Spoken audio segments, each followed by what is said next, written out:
పాపం రా, నిజంగా పాపాలు చుట్టుకుంటారా రోహిత్ శర్మ ఎవరైనా ట్రోల్ చేస్తే. మన హిట్ మ్యాన్ రా, మన రోహిత్ శర్మ రా, సెల్ఫ్లెస్ ప్లేయర్ రా. మన ఇండియా గెలవాలంటే 5 రన్ కావాలి, నీకు సెంచరీకి 1 రన్ కావాలంటే 6 రన్ కోసమే ప్రయత్నం చేస్తాడు, 6 కోసమే ప్రయత్నం చేస్తాడు తప్ప సింగిల్ తీసుకొని సెంచరీ చేసుకుందామని ఎప్పుడు అనుకోడురా. అటువంటి ప్లేయర్ రా, అటువంటి ప్లేయర్నే మనం ట్రోల్ చేసేది. చెప్పండి, న్యాయమేనా? వన్డే వరల్డ్ కప్ ఓడిపోయి దేశం మొత్తం ఏడుస్తా ఉంటే మనతో పాటు కూర్చొని ఏడ్చాడు రా.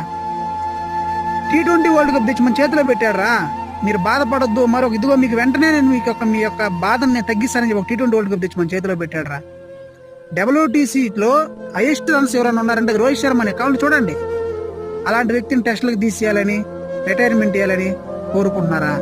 ఎప్పటికి మారతారా? ఇదే మన ఇండియాలో ఉండే దరిద్రమైంది ఏంటంటే, మనల్ని చేయి బట్టి పైకి లేపిన వాడిని ఎప్పుడు కూడా మనం వదిలేస్తాం. ఇంకన్నా మారండి రా. ఆయన